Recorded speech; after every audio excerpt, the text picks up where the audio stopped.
Chip Dam in football. That's what Pittsburgh does. This is not AI generated. I am really here for this show. I'm Brian Batko, one of the Post-Gazette Steelers beat writers with you here, as always. And we're looking forward to another fun episode of the pod today. Going to preview the Steelers' schedule for 2025 because the NFL schedule release is tomorrow night at 8 o'clock. As I sit here taping this, the NFL just made it official.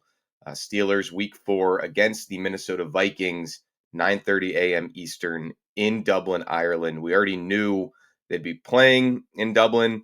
We had a pretty good feeling about the opponent and the date, but that is now locked in by the league. There's still 16 other games, though, on the regular season schedule to be unveiled, and I'm going to bring on Mark Bergin from the Bleav in Steelers podcast. Maybe you've seen his work or you've listened to him out there in the Steelers media stratosphere. Good guy. I've gone on his show before, and I look forward to talking about the schedule with him, games that we're looking forward to, maybe what we're expecting or anticipating for the season opener, the home opener, and just kind of going through what we know the opponents as always, but still a big deal when you find out the actual order of when those games are going to be scheduled. So going to have Mark on with me. And as always, show is sponsored by Pella. There's no better place to get new windows and doors installed in your home than from Pella. They can help you save on your energy costs year round. Schedule a free in-home consultation with your local Pella windows and doors to find the right product for your home and your budget. How to find your local Pella windows and doors? Give them a call at 866-593-1560 to discuss your project further. That's 866-593-1560 to get started on planning your new windows and doors installation with Pella Windows and Doors of Pittsburgh. We will be right back on the other side.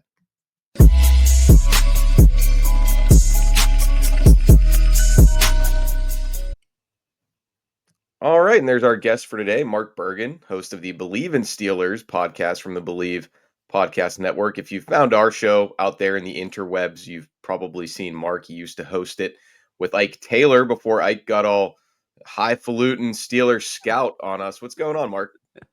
Brian, Double B, good to see you. And are they sending you to Dublin to cover this Steelers-Vikings game in week 4? Yeah. I think the PG, our whole usual crew, is going to be out there. So that is the news, fresh, fresh from the league. It wasn't exactly a well-kept secret. I think there were a lot of rumblings that it was going to be week 4 again, late September. There was a little bit of disagree. Okay, is it going to be the Packers? Is it going to be the Vikings? Once Aaron Rodgers with the Steelers seemed like a possibility, I think that kind of took the Packers out of the running because if he's facing his original team for the first time, I imagine the Shield would want that on U.S. soil. Yeah, I think with that matchup, it would be maybe the opener in like prime time, either against the Packers or the Jets, because the Steelers have both opponents for the 2025 season. But we know it's going to be Minnesota in Dublin, and certainly exciting. The Steelers' first international game since 2013. Since Minnesota, yeah. Yeah. The Viking. I guess every 10 to 12 years, the Steelers and Vikings will pick some far-flung location to square off and call it a tradition. Yeah, we just have to find somewhere on the map and just put a pin in it. It's, the NFL's never been here before. That's where we're going, but certainly a lot of excitement. I approach this from Pittsburgh's standpoint like this. Does this then mean that the Steelers have an early bye week in the schedule? Is that more favorable for the Steelers? I'll say this. Last year's schedule, the back half of the schedule, when Pittsburgh lost 5 consecutive games to close out the season, including the playoffs. Brian, surely it can't get more difficult than it was a year ago, could it? Yeah, that's a good point, Mark, because there was a lot of consternation last year on schedule release day when everybody looked at that absolute thresher of a finishing stretch. And, I was cautioning people at the time, hey, we don't know what could change. The year before, remember, they had the Bengals twice in the second half, and Jake Browning ended up starting those games. So, games that you think can be challenging can end up getting a lot lighter on paper, and games that you think won't be so brutal, a la the Commanders last season, can end up being a lot tougher once you see what that team looks like. So we will find out the rest of the 2025 schedule tomorrow night, Wednesday night. But let's be honest, there will be games leaking out throughout the day. I'm sure that becomes more of a thing every season. But for now, I'll just ask you this, Mark. Where does your eye first go when a Steelers schedule is released? For me as a beat writer, I'm not going to lie, I kind of look for that bye week. But what are you looking at? Are you looking at the primetime games? Are you looking at the season opener, the home opener, or where the Ravens and Browns might fall? I like how I didn't even have to give you truth serum for your 2 cents worth, Brian. That's wonderful. I look at Baltimore. I see when the big rivalry is, and because that matchup typically lives up to the bill. So I always look to see when the Steelers play the Ravens. It's always, I mean, it seems to always be like on NFL, CBS, and it's like that's going to be a great Sunday. That's It's going to be a always late back in the and forth year game. too. I Yeah. don't since I've been covering the team and since 2019. And now the COVID year was different because we weren't traveling to all the games, but I can't remember a time that I was in Baltimore when it wasn't at least a little bit frigid outside. So that we know Yeah. that the league is like to, for whatever reason, stack these games, sometimes both of them in the second half of the schedule for the Steelers. And the other big thing that came out last year with the Steelers schedule release was all their divisional games were really late in the season. So I look at that. I also look at now that the NFL is out for blood. And what I mean by that is no one is safe. They're going to play games on Black Friday. They're going to play games on Christmas Day, which was always for the almighty NBA. I also look at those things now. And again, when we got the schedule released a year ago and we're like, wow, that's a really difficult stretch of games. And then remember, Christmas was played on Wednesday last season, Yep. of those weeks that are atypical and can put your team at a disadvantage. And so that's where we know definitively week 4 is going to be the Dublin game. To me, I read that as I would not be surprised if the Steelers have a bye following that game very, very early on. I don't have any official sources about that, but just knowing how this has worked in the past and how that shakes out for Pittsburgh, that's kind of how I foresee that going. But to answer your question, I look at Baltimore. I look at the holidays too. I'm a sucker for Thanksgiving and Christmas as well. So the Steelers got Cole a year ago when they played the Chiefs on Christmas Day. We'll see if they have a more favorable holiday schedule this go around. Yeah, from a covering the team as my occupation perspective, that's another one, Mark. In addition to the bye week, when my family and I can get a weekend away, I also look for, okay, what holidays am I going to be working on or out of town on? But nobody has sympathy for us. You make a good point about coming off the Ireland game. I looked this up last season. The teams that played internationally, not counting the Jaguars because they practically live in London from September to November, but the other teams that were playing the one-offs in 2024, I want to say one or two of them did indeed have off the next weekend, which makes sense. You're kind of winding down from a long and arduous trip over there, and that's how the Steelers did it in 2013 after they played the Vikings in Week 4 over at Wembley Stadium in the UK. They had a bye the next week, but they might not want an early bye again. So that maybe that's a little tit for tat with the league of, hey, we've got you playing overseas, which you want to do in this case as the Steelers organization and their deep ties to Ireland. But would you prefer to, get that extra time off and that rest afterward, or would you rather save that for later in the season? And here's what the Jets, I think it was last year, did, if I'm not mistaken, Mark. After they played across the pond, they at least got a Monday night game the following week, so they had an extra day of rest.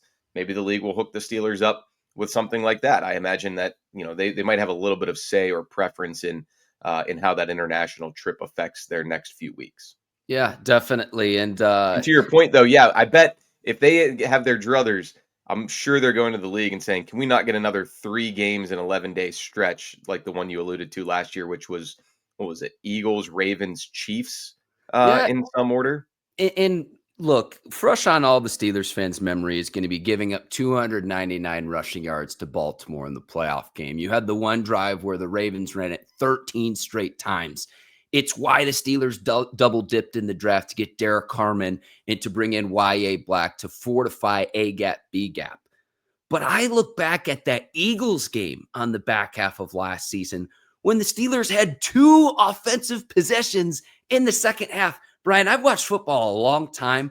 I can never recall a game where a team had a total of 2 possessions and a half. That's crazy. Yeah, that game, I remember like the Steelers were riding high at that point. They were on their win streak. They were feeling good. And I do feel like they came out with a lot of fight and a lot of physicality in that Eagles game. But certainly you're right. They were completely worn down by the end. And yeah, those Eagles drives in the second half were pretty much a foreshadowing of things to come when the Steelers saw another very downhill, difficult team to defend on the ground in the Ravens. Yeah, yeah. Keeping this in the division too, Brian. So the other teams, Cleveland, who's going to be the Browns quarterback when the Steelers play them? I mean, heck, who's the Steelers quarterback going to be? We don't even definitively know that at this point. Yeah. But when Myles Garrett got his huge contract extension, he's going to get an average annual salary of $40 million. That's $40 million per year. Like when he resigned him, the Browns have a quarterback plan. I don't think he thought it was going to look like this. And the reason I bring this up is TJ Watt's entering the final year of his deal.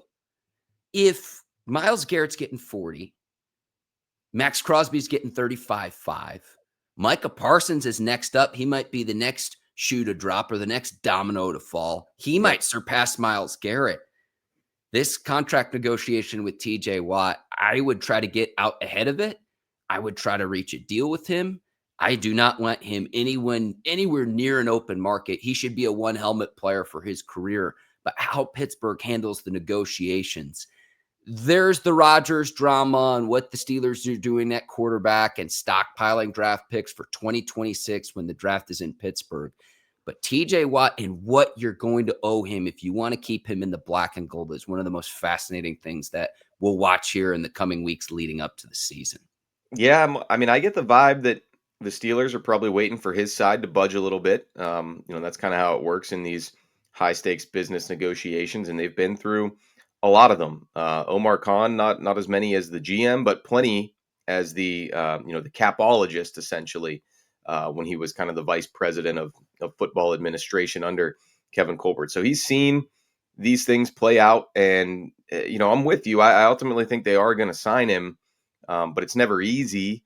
And I think right now with what's going on with the Cowboys and Micah, and even more so in their division, the Bengals and Trey Hendrickson, which looks like it's getting really ugly and really messy. Now, Trey Hendrickson is not those two guys we just mentioned, but in his defense, he led the league in sacks last year. So that's what he's telling, and his people are telling the Bengals right now as this protracted disagreement sort of plays out a little bit more publicly than whatever's going on with TJ and the Steelers. So this would be a good time to get some solid PR too for the Steelers if they take care of TJ while these other teams are kind of stringing along a couple of the other premier pass rushers in the league. Brian, when we've had previous conversations, have we talked about, you mentioned Hendrickson with the Bengals, have we talked about how the Steelers from a roster construction and the contracts is like the complete inverse of how the Bengals are constructed? And the reason I say this is with the Jamar Chase, T. Higgins deals and what they're allocating to the receiver position, all of the money's on the offensive side of the ball in Cincinnati, and it's the complete opposite in Pittsburgh. Have we talked about that before? I don't think so. That's an interesting one though. When you look at how one team is zigging while the other team is zagging here in the AFC North, I guess the Ravens, they're pretty offensive centric too, but obviously that's mostly Lamar, and then it's kind of spread out a little on the defensive side of the ball. They've got more of an O-line investment now in Ronnie Stanley. Speaking of the Ravens, the Bengals, the Browns, Mark, with the schedule, would you be in for an AFC North opener or let me put it this way, from a Steelers fan standpoint, who do you want to see in the season opener? And I'm guessing that game is not going to be at home because the Pirates are at home on that first Sunday of the NFL calendar, unless, of course, the Steelers do open primetime Monday night against the Packers or somebody else. Is there a team that you circle on the schedule that you'd like to see them open with? I think the Jets is a natural storyline. I know that they play the Jets. I got it here in my notes here. It would be, and that would also be on the road. So that satisfies with the Pirates also playing the Jets of going up against Justin Fields again and then Rodgers' former team, assuming Rodgers is in a Pittsburgh Steelers uniform. That storyline writes itself. I'm I had always that same thought. I was going to say the same team. Selfishly, from a work standpoint, I was thinking it'd be nice to go to Chicago maybe in September. Really, I think if you're a fan early. traveling to Steelers games, especially if it's an outdoor arena, you want the West Coast good weather teams to be later in the season. Now, the only team that's really on their schedule like that is LA. That's the only far trip this season, other than Dublin. But yeah, I mean, it could get really nasty in Chicago or New England if they play them in November, December, or even January. So selfishly, I'm hoping those games are front loaded as much That as makes possible. sense. That makes sense. Like that's Like we were in Las Vegas in September last season, and it's like, or maybe it was early October. Either way, it's like this would have been a nice trip in December when it's 0 degrees in Pittsburgh. So that's the only thing I ask from the NFL schedule makers, for really. any of the kids watching this, it's just like, here's behind the curtain of the Wizard of Oz of how it actually is when you're out on the road covering these games. Those are the things I think about. But yeah, I do agree though. So here though, sometimes is my logic in why I would say like Steelers at New England would be good for a season opener because to me, facing the Jets, that game's going to have a lot of juice no matter when it is. If it's week Mhm. 2, week 3, week 4, week 5, week 13. The season opener and the home opener, those games are inherently magnified just because of where they fall in the calendar. So that's almost when you want to play the opponents that don't have as many of those, deep rooted storylines. So, hey, Steelers home opener against the Colts or something. I mean, that's a game that if it's on a random Sunday mid-season, maybe you're not quite as amped up for that one. But if it's the home opener, then boom, you've got a whole nother layer to why that game brings excitement and anticipation. Brian, is there a matchup you're most excited for this coming season? And let's pick one of the teams that's outside of the division. Well, I do think facing Najee Harris is going to be interesting. Now that game's in LA. He won't be returning to Acrisure Stadium for that one. I've never been to Detroit, but seems like the Ford Field atmosphere now that the Lions have had a resurgence is pretty incredible. And if Derek Harmon's having a good rookie season, that'll be a homecoming for him. So those are some of the outside the division ones that have caught my eye, at least on paper. Mark, what do you think? Yeah, And you Buffalo, mentioned the Jets and everything with the that. I mean, that Jets. goes without I saying look for at sure. Buffalo with Josh Allen as well. I look at the litmus test games against teams that have consistently been and had success in the playoffs. So to me, Buffalo at home, and the last time was it the last 2 times the Steelers have played the Bills in the playoffs? It has not gone well for the Steelers. So I look at that of what your litmus test games are of teams that have stud quarterbacks that are consistently in the playoffs and have playoff success. And then, I mean, the importance of the division games too. We mentioned the Ravens, the Browns, and the Bengals. I want to go back to the Ravens for just a second. Yeah. Malachi Starks falling to Baltimore. This happens every year in the draft where the Ravens get some player where I'm like, how in the heck did this guy fall to Baltimore and no one else wanted him? And you pop on the tape and it's just this dude is just flying around and you see it with your 2 eyes. And it's like, how did this guy fall to Baltimore? How does this happen again? So, oh man, I do think the Ravens always kind of they make those picks that are generally considered smart and wise picks by the outside draft world, the media draft world. But I think that resonates even more here because as people who cover the Steelers talk about the Steelers, we're always following guys who seem like they'd be Steelers fits. So then I think you get naturally a little bit more biased towards what those players bring to the table. And Steelers fits are often Ravens fits. They're usually fishing in the same pond for players, and the Steelers not so much at safety this season. But yeah, I mean, I think that's another reason too why it always seems like, man, the Ravens got a really good player by just standing pat. And yeah, I mean that's why these two teams and their draft picks are often measured against each other for the entirety of their careers in some cases. And we know that they draft players to try to beat the Steelers twice a year and vice versa. So yeah, that is going to be fascinating whenever the Steelers play the Ravens that will be kind of the ultimate measuring stick for, okay, how much did you improve your team year over year? Because it's not exactly rocket science to figure a lot of the changes that the Steelers made, especially on the defensive side of the ball, is to rectify the ills of when they faced the Ravens and got stomped by the Ravens those last two games. I'll leave you with this, Mark. The other games that I am anticipating, there are two of them every season.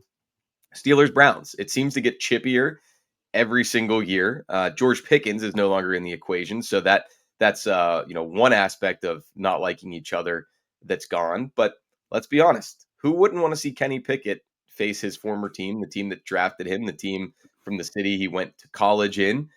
He's a lightning rod here for criticism, for praise, for some people.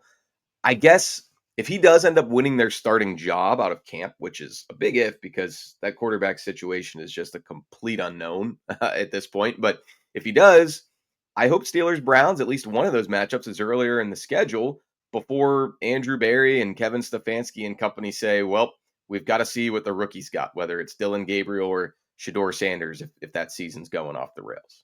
Yeah, I want to see Kenny Pickett and Deontay Johnson, who might be on his last leg in the Yeah, league, go up preferably against in Pittsburgh. Pittsburgh, preferably in Yes. Acrisure Stadium early in the season.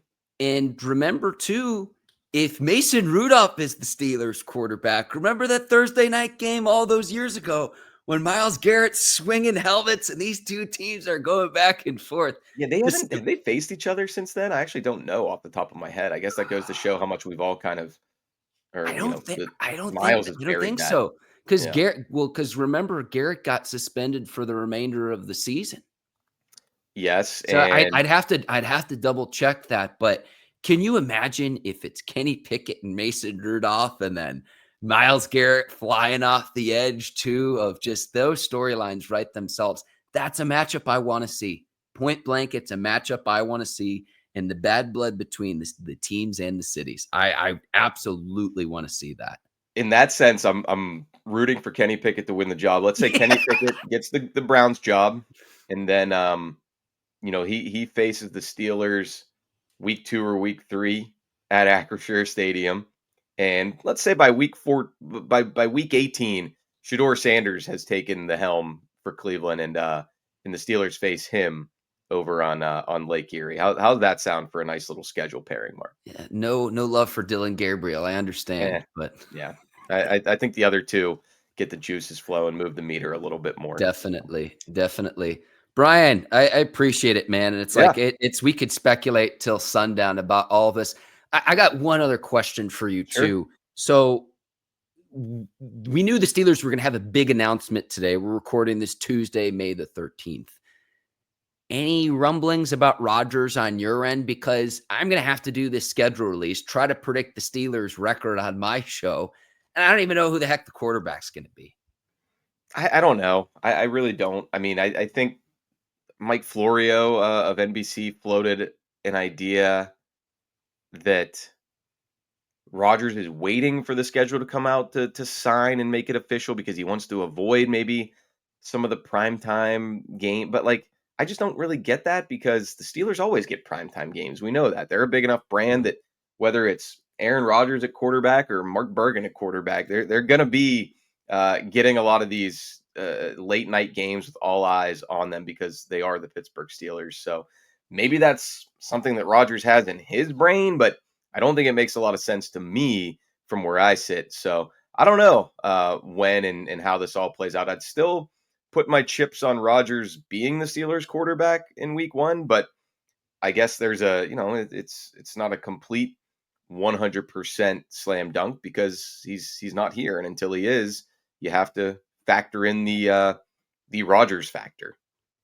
Yeah, I'll get loose. I'll be ready, The Brian. great unknown. Yeah, get If I'm that called, arm warmed up. it's we'll see. We'll see. The date keeps getting pushed back where it's like before the draft. And then, well, let's see if the Steelers draft Shedeur after the draft. And now May 20th. And then McAfee's doing his show in Pittsburgh. And now it's May 27th with, what is it, the start of OTAs on May the 27th. So that's the date everyone's got on their calendars as we continue to sit and wait. Yeah, I certainly didn't think it was going to take this long. I'll tell you that much. Thought there'd be an answer one way or the other by now, May 13th. But hey, thanks so much to Mark Bergin from the Bleav in Steelers podcast, for hopping on with us today. Mark, enjoy the rest of your Tuesday. Enjoy the rest of your week. All right, man? Brian, thank you so much. I appreciate it. Sure thing. We'll talk to you soon. See ya.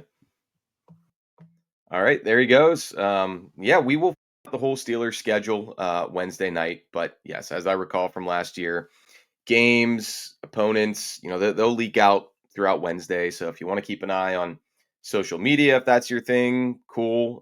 You never know what you can verify and what you can't from some of those random reports. Occasionally they're coming from people in other cities that you don't know if they're trustworthy. If you want to hold off and get surprised, you wait for the PG to have the schedule in full. And I'm sure we'll be analyzing it then again a little bit more on the rest of the shows this week here on the Post-Gazette YouTube channel. I wonder if 20, 30, 40 years from now, like the draft, will we be having huge events for the NFL schedule release? Will cities be bidding to host the NFL schedule release announcement event, whatever shape that takes? I kind of hope not, but you never know with this league and the way things are going. Before we go, quick word from Goldberg, Persky, and White. If you were diagnosed with mesothelioma or lung cancer, call your local attorneys at Goldberg, Persky, and White. For more than 40 years, their firms represented thousands of lung cancer and mesothelioma victims. Call 1-800-COMPLEX or visit gpwlaw.com for a free consultation. I'm Brian Batko. Thanks for checking out another episode of Chipped Ham and Football here on the PG YouTube channel. We will be back with plenty of content, plenty of shows the rest of the week. See you then.